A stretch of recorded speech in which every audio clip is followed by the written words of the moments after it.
नमस्कार प्रेक्षक हो, तुम्हा सर्वांचं आपल्या या कार्यक्रमामध्ये स्वागत आहे. आज आपल्या सोबत आहेत सुप्रसिद्ध दंतरोग व मुखरोग तज्ज्ञ डॉक्टर श्री राहुल पाटील. ते आपल्याला दंत व मुखरोगाशी संबंधित जे आजार असतात तर त्यांची काळजी कशी घ्यायची किंवा त्याची कारणं कोणती त्याविषयी मार्गदर्शन करणार आहेत. तर चला आपण त्यांच्याशी संवाद साधूया. नमस्कार. नमस्कार. दादा, सर्वप्रथम आपण आपला परिचय आमच्या प्रेक्षकांशी करून द्या. नमस्कार, मी डॉक्टर राहुल पाटील. माझं एज्युकेशन हे डेंटल सर्जन म्हणून मी काम करत आहे. मागील 25 वर्षापासनं माझी इथं यशोधन हॉस्पिटलच्या नावाने प्रॅक्टिस आहे. माझी वाईफ ऑप्थॅल्मॉलॉजिस्ट आहे आणि मी डेंटल सर्जन आहे. व या 25 वर्षापासनं विविध दातांचे जे आरोग्य आहे ते सांभाळण्याचं आम्ही काम करत आहोत. व त्याचबरोबर आम्ही या सोबतच आमचा यशोधन चॅरिटेबल ट्रस्ट आहे. या माध्यमातून आम्ही विविध सामाजिक, शैक्षणिक, आरोग्य, वृक्ष लागवड अशा विविध विषयांवरती कार्य करत असतो. तर या 25 वर्षात दातांचं आरोग्य बघता की दातांचे जे प्रॉब्लेम्स आहेत किंवा जे आजार आहेत ते आजकाल भयानक स्वरूपात वाढलेले असताना दिसतात. तर तुमच्या या 25 वर्षाच्या सेवेमध्ये प्रामुख्याने दातांशी संबंधित कुठले आजार जाणून आले? आता जर आपण बघितलं तर भगवंतांनी आपल्याला शरीरामध्ये प्रत्येक अवयव जो दिलेला आहे तो एकचदा येतो. जसं तुमचे डोळे असतील, हात असतील, पाय असतील, नाक असेल, हे एकचदा येते. परंतु भगवंताला कदाचित असं माहिती असेल की दाताच्या आरोग्यावर एवढी काळजी घेतली जाणार नाही, म्हणून भगवंताने आपल्याला दाताचे 2 सेट दिलेत. जसं लहानपणी जो एक दाताचा सेट येतो त्याला आपण डेसिडियस म्हणजे लहान मुलांचे दात असतात, ते साधारणतः वयाच्या 12 वर्षापर्यंत ते पडून नवीन दात येत असतात, त्याला आपण परमनंट टीथ सेट म्हणतो. तर असं 2दा प्रत्येक मनुष्याच्या आयुष्यामध्ये 2दा दात येतात. पहिले जे दाताचे सेट असतो त्याला डेसिडियस टीथ सेट म्हणतो आपण, त्याच्यात 20 दात येतात. आणि जे परमनंट टीथ सेट असतो जो 7.5-8 पासनं यायला सुरुवात होतात, तर वयाच्या 18 ते 21 वर्षापर्यंत ते पूर्ण येतात, ते साधारणतः 32 दात असतात. तर असं हे पहिले 20 आणि नंतर हे 32 जे दात असतात, ह्या दातांची निगा घेऊन आपलं आयुष्य आपण निरोगी करू शकतो आणि निरोगी राहू शकतो. परंतु जर आपण बघितलं तर जुन्या काळामध्ये दातांचे आजार कंपॅरेटिव्हली कमी असतील. हालाकी तेव्हा कदाचित एवढ्या सुविधा नव्हत्या ब्रशिंगच्या किंवा याच्या, पण तेव्हा काळजी व्यवस्थित घेतल्या जात होती दातांनी किंवा पण त्यांचं जे फूड होतं ते फायब्रस फूड होतं. आताचं जे फूड आलेलं आहे हे आपलं फास्ट फूड म्हणजे सॉफ्ट फूड आहे. आपल्याला सगळं असं अलगद चावायला पाहिजे असतं. त्याच्यामुळे काय होतं की एवढं मॅस्टिकेटरी फोर्स ॲप्लाय होत नाही, त्याच्यामुळे जबड्याच्या डेव्हलपमेंट पण नाही होत. तर अशा अनेक समस्या आहेत की जेणेकरून आपला खायचा पॅटर्न जो बदलला त्याच्यामुळे सर्वात प्रथम तर दाताच्या आरोग्याच्या समस्या वाढल्या. मग लहान मुलांच्या आरोग्याच्या समस्या वेगळ्या आहेत, मोठ्याच्या दाताच्या आरोग्याच्या समस्या वेगळ्या आहेत. पण जर व्यवस्थित क्लिनिंग नाही झालं, फूड आपलं व्यवस्थित कंट्रोल नाही राहिलं, फास्ट फूड जास्त असलं, दातांची निगा जर व्यवस्थित घेतली नाही, तर मुख्यत्वाने आपले दात किडण्याचा एक मुख्य आजार आहे. दुसरा आजार जो आहे तो आपला हिरड्यांचा आजार असतो. हे दोघी आजार दिसतात. आणि मी तर प्रामुख्याने असं सांगेल की जगातल्या कोणत्याही माणसाचं जर तोंड बघितलं तर त्याच्यामध्ये दाताचा काही ना काही आजार सापडतोच आणि तो अवेअर होणं फार महत्त्वाचं आहे. जर आपण दातांचं आरोग्य टिकवण्यासाठी अवेअरनेस जर घेतला तरच आपलं दाताचं आयुष्य चांगलं राहू शकतं. आपल्या शेवटपर्यंत आपले हे दात जायला पाहिजेत आणि ते जायलाच पाहिजे. जर आपण व्यवस्थित काळजी घेतली तर ते जाऊ शकतात. बरोबर. तर दातांचा जो प्रॉब्लेम आहे तो जास्त करून लहान मुलांमध्ये जाणून आलेला आहे जनरली. तर त्यासाठी आपण काय सांगणार? जनरली कसं आहे की लहान मुलांमध्ये जो प्रॉब्लेम आहे तर तो प्रामुख्याने असा दिसून येतो की जनरली आता जर लहान मूल म्हटलं तुम्ही तर साधारणतः आपलं 1 दीड 2 वर्षापर्यंत आई त्याला फीड करत असते. तर आपण जर बघितलं तर पहिला जो प्रकार येतो या आजारामध्ये लहान मुलांमध्ये नर्सिंग बॉटल केरीज हा एक प्रकार येतो. त्याच्यामध्ये काय असतं की जसं आता जनरली आता बरेचसे जुन्या काळी काय व्हायचं की नॅचरल फिडिंग व्हायचं. आता बऱ्याचशा मातांना बऱ्याचशा अडचणी असतात त्याच्यामुळे नॉर्मल फिडिंग नाही होऊ शकत. तर मग आपण त्यांना लहान वयामध्येच बॉटल आणि याने दूध पाजतो. बरं बाळ काय असतं की ते आपण ते रडत असतं तर आपण त्याला ते दूध प्यायला देतो तर ते झोपून तसंच जातं. ते सर्व ते दूध जे आहे ते तोंडात असतं आणि हे जे दूध असतं लहान ते सुक्रोजयुक्त असतं जास्त आणि त्यामुळे त्याचा जो अटॅक असतो तो दातांवरती इझिली होतो आणि 1 दीड वर्षातच पासूनच मग हे दात किडायला सुरुवात होतात.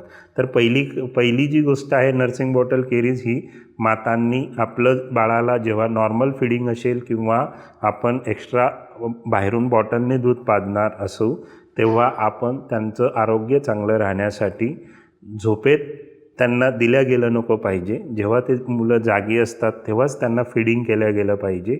हा एक पहिला प्रकार आहे.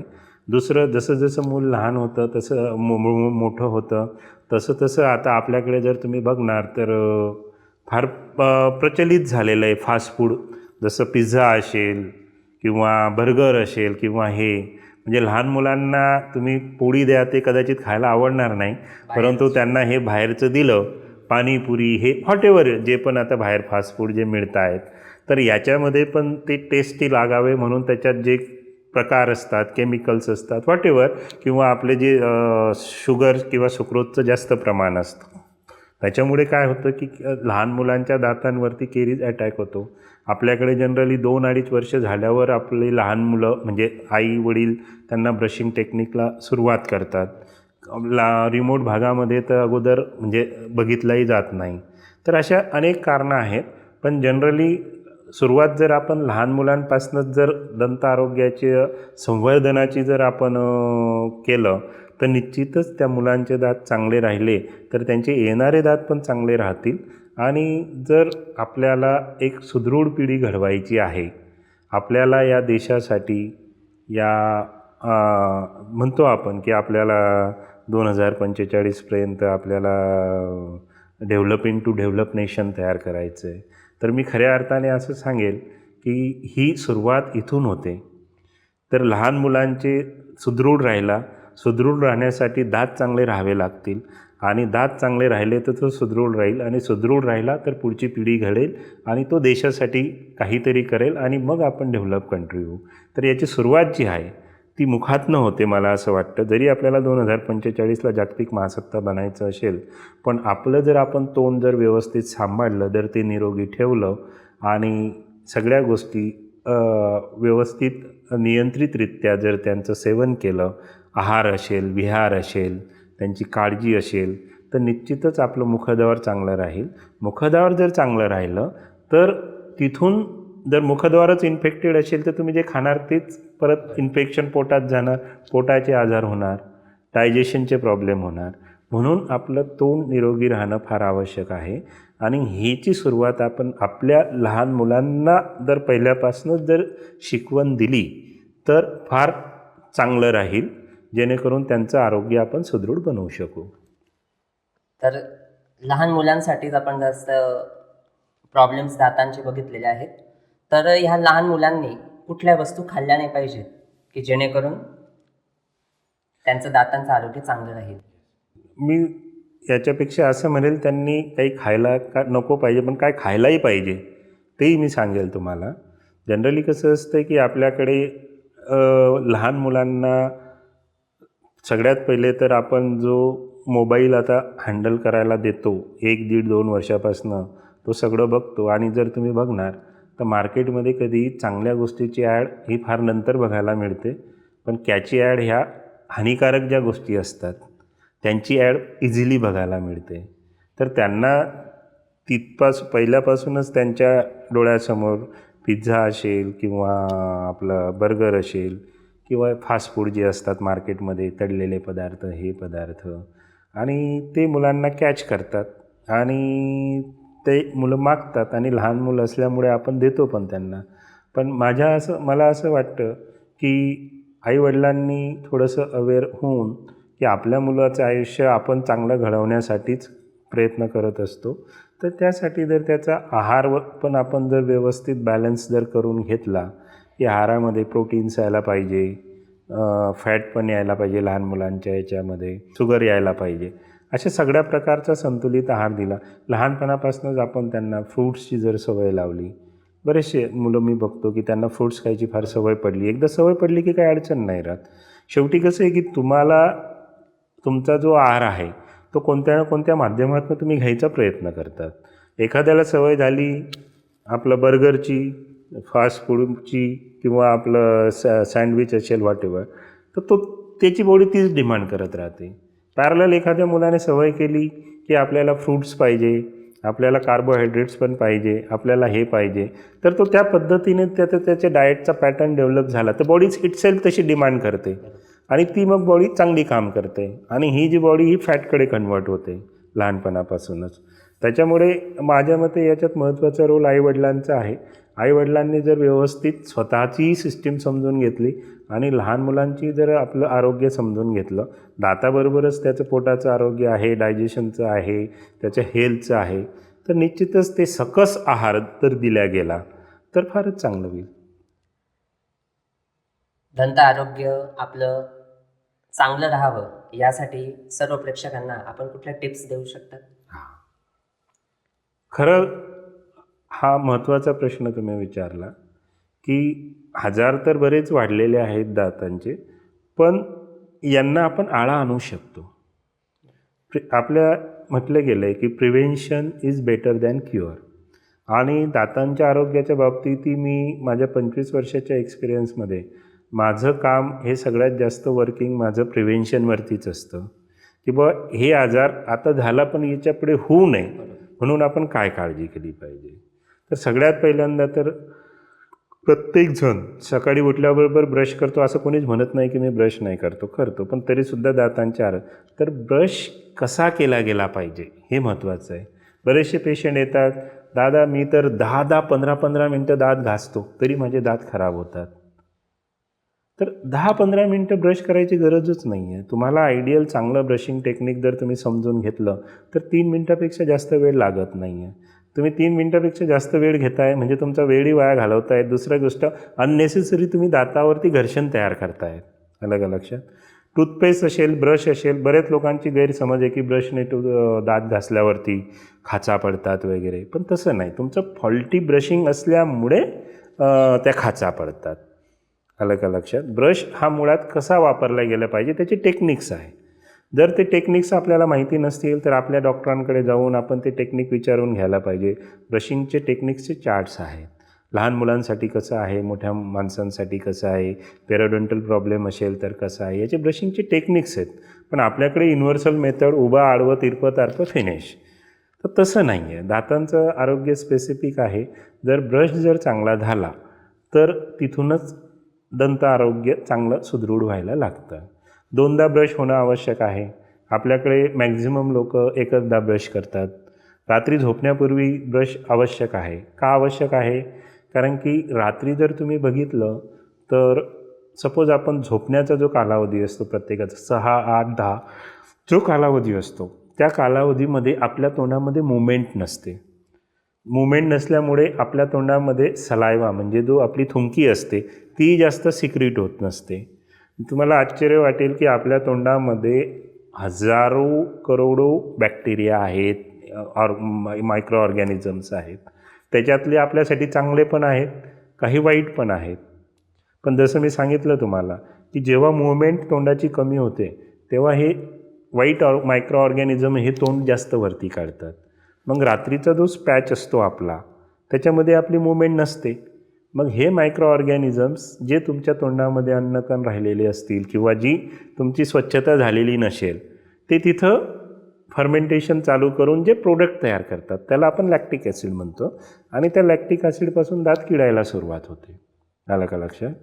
तर असा तो एक भाग असतो दात किडण्याच्या सुरुवातीचा. तर आपण 2 वेळा जर ब्रश चांगला केलं, एक चांगली चूड भरणं, जर दाताचं आरोग्य खरंच आपल्याला टाळायचं असेल, जगातले 100% पैकी 100% पेशंट आहेत कसले की फटा असतात. प्रत्येकाच्या दातांमध्ये फटा असतात आणि तो सांगतो माझं काहीतरी अटकतं. जर आपण जेवण केल्यानंतर व्यवस्थित जर चूड भरली आरपार अशी, तर ते अन्न पण निघून जातील. निघाले तर तिथं कीड लागणार नाही. तर अशा प्रकारे आपण 2दा व्यवस्थित ब्रश करणं, काही खाल्लं की चूड भरणं, डाएट संतुलित ठेवणं, डाएटमध्ये शुगरचं प्रमाण जेवढं आपल्याला कमी करता येईल आपल्या बॉडीसाठी पण आणि दातांसाठी पण तो प्रयत्न करणं. तर असे बरेचसे जे कारणं आहेत की ज्याने आपण दातांचं आरोग्य चांगलं करू शकतो. हिरड्यांचे बरेचसे प्रॉब्लेम असतात, काही जेनेटिक्स प्रॉब्लेम्स असतात. तर हिरड्यांच्या प्रॉब्लेमवरती हिरड्यांना मसाज करणं व्यवस्थित वेळेवरती. तर हे सगळे आहे आणि सगळ्यात पहिल्यांदा की आजच्या जनरेशनमध्ये आपण आता 21व्या शतकामध्ये वावरतो आहे. तर मला असं वाटतं की प्रत्येक जणाने 6 महिन्यामध्ये आपली एक दंत आरोग्य तपासणी करून घ्यावी. त्याच्यामध्ये काय प्रॉब्लेम्स आहेत हे समजून घ्यावे. जे प्रॉब्लेम आहेत ते सॉल्व करून घ्यावेत ट्रीटमेंटच्या माध्यमातून आणि हे प्रॉब्लेम परत होऊ नये. दंत आरोग्य माझं कसं चांगलं राहील याच्यासाठी आपल्या दंतवैद्यांकडनं किंवा डेंटल सर्जन चांगल्या डेंटल सर्जनकडनं तपासणी करून समजून घ्या. आणि तुम्ही जर डेंटल चेकअपसाठी जर गेले तर फारच चांगलं. प्रिव्हेन्शन म्हणून ट्रीटमेंट म्हणून नका जाऊ. तुमचा वेळही वाचतो, त्रासही वाचतो, पैसाही वाचतो. त्याच्यामुळे जर प्रत्येक जणाने प्रेक्षका जे असतील कुणीही असो, लहान मुलं असो किंवा मोठं, की 6 महिन्यात एकदा जर आपलं दाताचं आरोग्य चेक करून घेतलं म्हणजे प्रॉब्लेम वाढणार नाही. की असला तरी इनिशियल लेवललाच डिटेक्ट होईल. नाहीतर तो वाढत जातो मग तो पल्पपर्यंत जातो, मग रूट कॅनल करावं लागतात, इम्प्लांट करावे लागतात, मोठ्या ट्रीटमेंट. आणि आपल्याला माहिती असेल की डेंटल ट्रीटमेंट ह्या फार कॉस्टली आहेत. आलं का लक्षात? त्याच्यामुळे मी सर्वांना असं आवाहन करेल की प्रत्येकाने आपलं जे दंत आरोग्य जे आहे हे सांभाळण्यासाठी आपण निश्चितच आपल्या दंत आरोग्याबरोबर बाकीच्याही गोष्टींची काळजी घ्या. आपलं नियमित ब्रश करा, तोंड स्वच्छ ठेवा, संतुलित आहार ठेवा. आणि विशेष म्हणजे हे करत असताना सगळ्या म्हणजे दंत आरोग्य असो का सार्वजनिक आपलं पूर्ण शरीराचं आरोग्य असो, आपल्याला एक मोठी याची साथ लाभते की मेडिटेशनच्या माध्यमातून आपल्या शरीरावरती आपण जे एक संस्कार करतो त्या संस्काराच्या माध्यमातून जी एक विचारशक्ती तयार होते आणि त्या विचारशक्तीतनं माणूस घडत असतो. मग ह्या गोष्टी त्याच्यामध्ये येतात. तर मला असं वाटतं की प्रत्येकाने जीवन जगत असताना आरोग्याबरोबर आपलं जे मेडिटेशन आहे, जर रेग्युलर मेडिटेशन केलं तर त्याची वैचारिक लेवल जी आहे ही निश्चितच चांगली होते आणि सगळ्या बाबतीत तो एक चांगला वाईटचा डिफरन्शिएशन चांगलं करू शकतो. एक चांगला नागरिक म्हणून तो जगू शकतो. म्हणजे मागील आम्ही बघतो की आम्ही मी डेंटल सर्जन जरी असलो पण आम्ही सामाजिक बऱ्याच चळवळ चालवतो. आमचा एक यशोधन चॅरिटेबल ट्रस्ट आहे, त्याच्या माध्यमातून आम्ही अवेअरनेस कॅम्प घेतो, ब्लड डोनेशन कॅम्प घेतो, मेडिकल कॅम्प्स घेतो. त्याच्यानंतर शैक्षणिक क्षेत्रातले बरेचसे प्रोजेक्ट्स आमचे चालू असतात. इवन आमचे मंगला दीदींबरोबर पण आमचे बेटी बचाओ याच्यावरती आमचे कार्यक्रम बरेच होत असतात. आरोग्याच्या संदर्भातले कॅम्प आमचे होत असतात. तर निश्चितच मला असं वाटतं की जर आपण बाबांच्या घरी आलो आणि त्यांचे आशीर्वाद घेतले तर निश्चितच आपल्याला ते एक चांगली सुदृढ बुद्धी देतील आणि त्या बुद्धीच्या माध्यमातून दाताचंच आरोग्य नाही, आपलं पूर्ण शरीराचं आरोग्य आपण चांगलं ठेवू असं मला विश्वास आहे. सर, तुम्ही आताच म्हणाले की तुम्ही मेडिटेशन देखील करतात. मग यासाठी तुम्ही कुठल्या संस्थेशी जोडलेले आहात? निश्चितच मी मागील 25 वर्षापासून जेव्हा मी चोपड्यापासून पहिल्या दिवसापासून प्रॅक्टिस करतो आणि कसं असतं की निसर्गामध्ये सगळ्या गोष्टी घडत असताना भगवंताला काही गोष्टी करून घ्यायच्या असतात. तर माझी आणि मंगला दीदींची भेट पहिल्यापासूनच झाली आणि दीदींचा स्वभाव, वागणं, बोलणं बघता निश्चितच मला कुठंतरी एक पॉझिटिव्ह एनर्जी त्यांच्यामध्ये दिसते आणि ती मिळते. आणि त्या माध्यमातून मग मी म्हणजे बाबांचं दर्शन घेणं म्हणा अगोदर, नंतर थोडंसं मेडिटेशनमध्ये इन्व्हॉल्व होणं, तर ह्या सगळ्या गोष्टी मी आता करायला लागलो आणि मला त्याचे एक बेनिफिट्स पण दिसतात, की आपला मनावरती आपला एक चांगला ताबा तयार होतो, संतुलित आपण बोलतो, आपली विचारसारणी पॉझिटिव्ह राहते. तर ह्या सगळ्या गोष्टी मी अनुभवतो आहे आणि ह्या अनुभवातूनच जग मला शिकायला मिळतं आहे. कदाचित मी हा अनुभव घेतला नसता तर मला काही लोक चांगले दिसले असते, काही लोक वाईट दिसले असते, पण मला आता जगात असं वाईट काही दिसतच नाही. मला असं वाटतं की भगवंताची ही उत्पत्ती आणि भगवंताने जर हे निर्माण केलेलं आहे तर ते चांगलंच असणार आहे. आणि बऱ्याचशा मी तुम्हाला सांगितलं की कार्यक्रमाशी मी जुळलेलो आहे. आपल्या ह्या विद्यालयाच्या बेटी बचाओ बेटी पढाओ मोहिमेशी जुळलेलो आहे. आरोग्य शिबिरं होतात, त्याच्या माध्यमातून आम्ही इथं म्हणजे दीदी आम्हाला आज्ञा करतात आणि आदेश देतात आणि आम्ही त्या माध्यमातून जी आम्हाला सेवा करता येईल ती आम्ही निश्चितच इथं करायचा प्रयत्न करत असतो. आणि आम्ही आध्यात्मिक क्षेत्रातलेही कार्यक्रम बरेच घेत असतो. 2019मध्ये आम्ही आदरणीय शिवानी दीदींना इन्व्हाइट केलेलं आहे इथं. ते जळगावला जेव्हा आले होते कार्यक्रमाला, तर आम्हाला चोपड्यात त्यांचा निश्चितच एक चांगला छान कार्यक्रम घ्यायचा आहे. मंगला दीदी आणि आम्ही सगळं जे सेवक आहोत, तर आमची तेवढीच एक मागणी आहे की दीदींनी आमच्यासाठी वेळ द्यावा इथं आणि तो एक भव्य दिव्य एक छान कार्यक्रम आम्ही आमच्या चोपड्यात घ्यावा व सर्व लोकांना दीदींचे विचार पोचावे असा एक आमचा एक मानस आहे. तर निश्चितच भगवंताने हा मानस पूर्ण करावा अशी माझी मनापासून इच्छा आहे. तर तुमच्या बोलण्यातूनच दिसलं सर की तुम्ही मेडिकल फील्डशी असून देखील आध्यात्मिकतेमध्ये देखील जुळलेले आहेत आणि त्याचा फायदा तुम्ही सर्वांना सांगितला आहे. तर खूप सुंदर तुम्ही मार्गदर्शन केलं सर्व प्रेक्षकांना, त्याबद्दल तुमचे धन्यवाद. धन्यवाद. डॉक्टर साहेबांनी ज्या ज्या गोष्टी आपल्याला सांगितल्या आहेत, दातांची निगा कशी घ्यायची, त्याच्याबद्दल कुठली काळजी आपण घेतली पाहिजे, तर निश्चितच तुम्हाला त्याचा सर्वांचा फायदा होईल आणि तुम्ही त्याचं अनुकरण कराल. आपण पुन्हा भेटू पुढच्या कार्यक्रमात. नमस्कार.